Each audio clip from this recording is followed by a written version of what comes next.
Hello everyone and welcome to A Slice of My Life. This video is all about the QSP Penguin, and while you could consider it a review video, I actually wanted to make this video to tell you guys about how awesome this knife is, because in my opinion, it is possibly the best under $30 knife that you can purchase right now. So if you guys have watched my 2020 July knife collection video, you would have known that I have this knife in my collection, and I said that this knife deserves a video on its own, so this is that video. And what we have right here is the box or the original packaging that the knife came in. Of course, the knife is no longer brand new, but I kept the box because of this video. I wanted to show you guys the unboxing experience, so let me just kind of recreate it for you.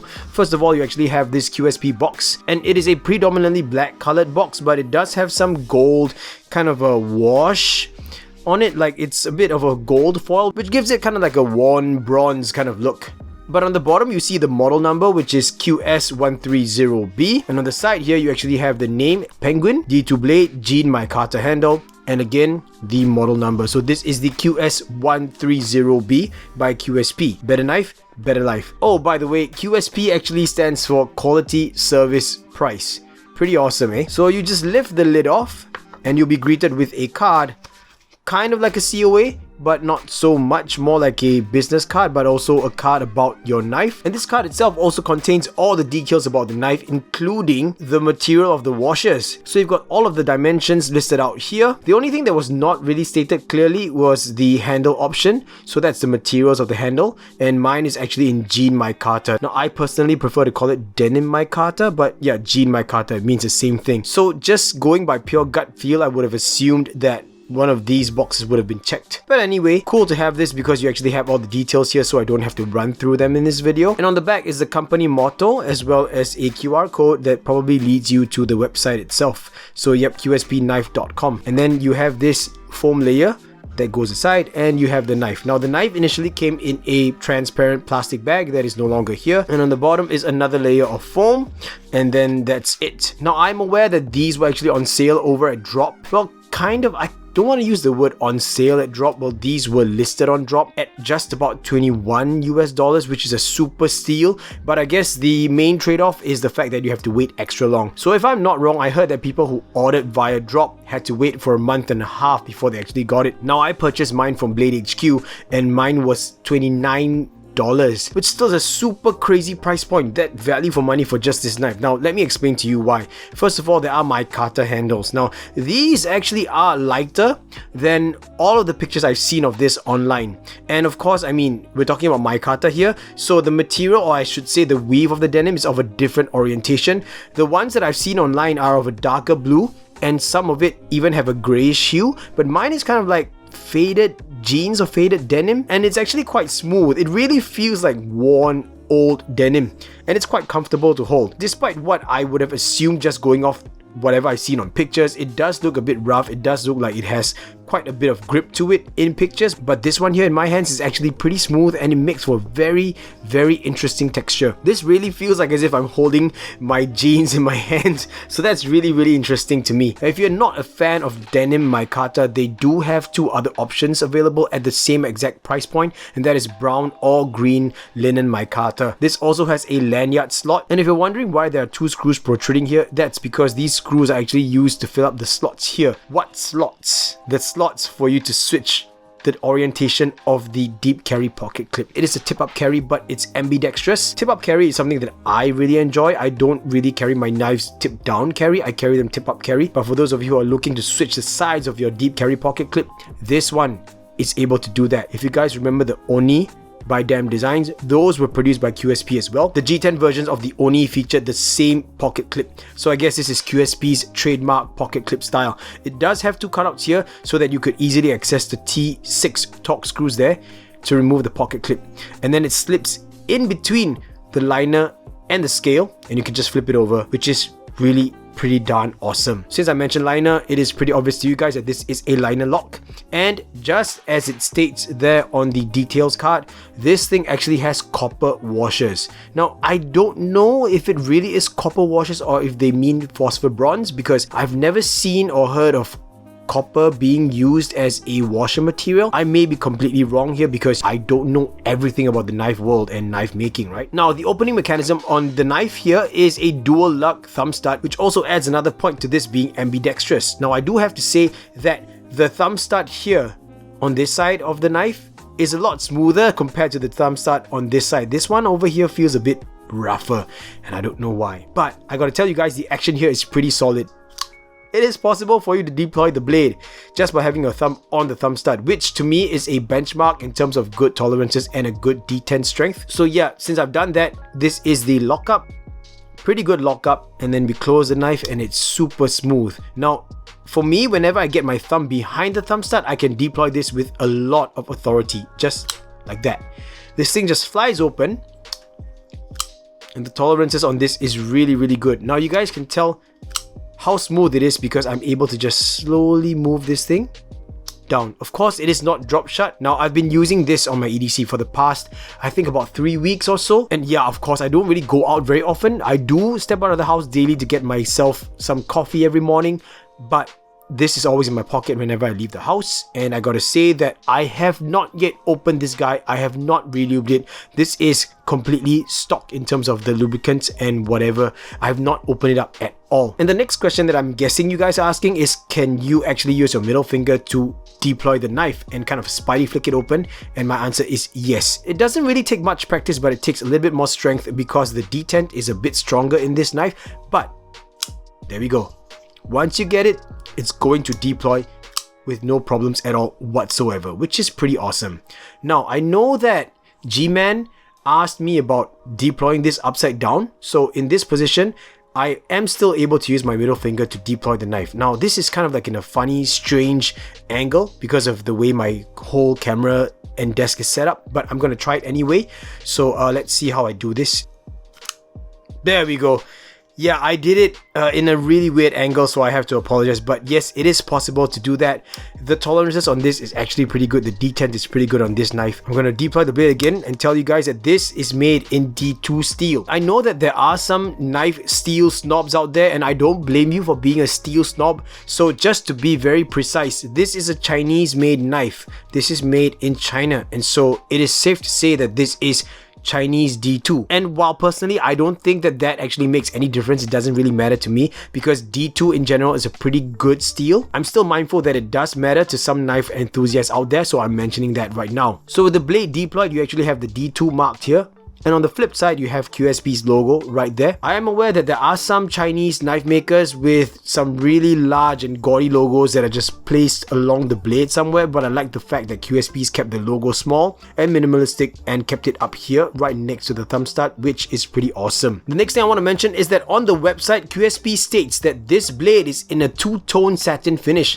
I have to say that I don't understand what they mean by two-tone because this doesn't seem like a two-tone satin finish. In fact, it does look like the grind features a satin finish, and then the flats here does have a slight brushed finish going horizontally. There we go. So maybe this angle will help with identifying that brushed direction, if you guys can see it. And then on the grind itself, this flat grind here, it is a satin finish, and it's the same on the flip side as well.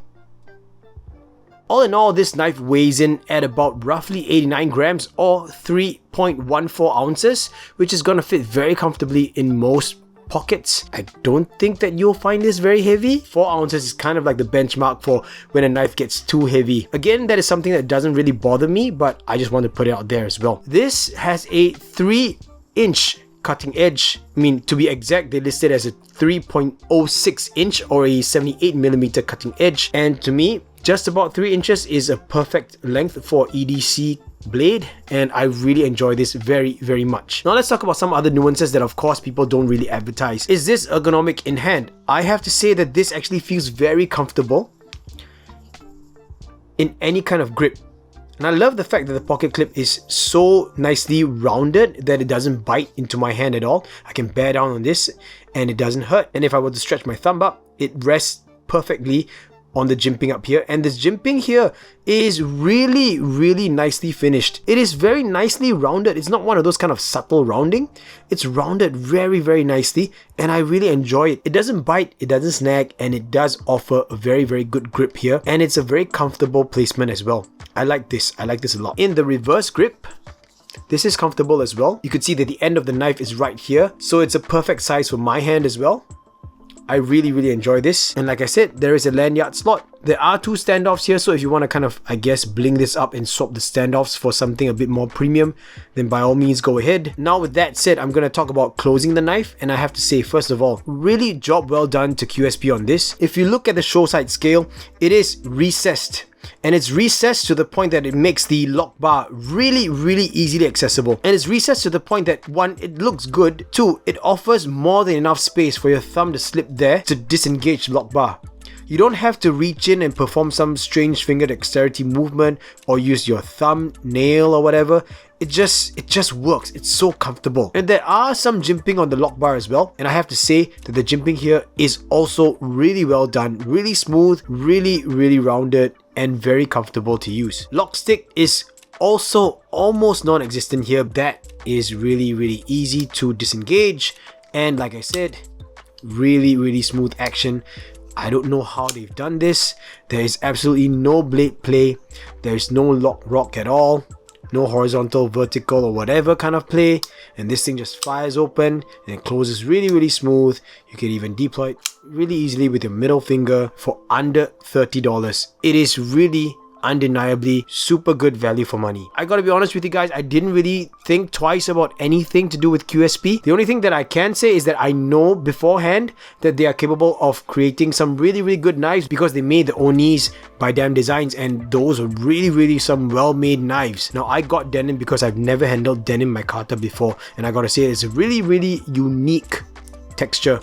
I don't regret getting it, but if you're looking for something a bit more grippy, based off the one that I have on hand, because like I said, I'm only comparing this to other pictures that I've seen online. If you're going for something that offers a little bit more grip, then go for the linen MICARTA options. This one is still relatively smooth. So while the smoothness of the handle might not be for everyone, I do have to say that because it is smooth like this, like it's not super smooth or anything, it's not like smooth titanium or whatever, this thing still slips in and out of my pocket with no problem. So I'm really happy with this purchase. And while I do think that this is a great beater knife, I do have to say that I think this is a really great knife for anyone looking not to break the bank, possibly your first knife, possibly a gift for someone who is thinking about getting knives, or if you want to get someone a knife so that they could understand what it is to carry an EDC folding pocket knife with them. This would be a really compelling option, and that is why I'm making this video, to share this with y'all, because I really think that this is quite awesome. Now let me just give you guys a really quick size comparison, just because I have this knife out. Here is the LCK,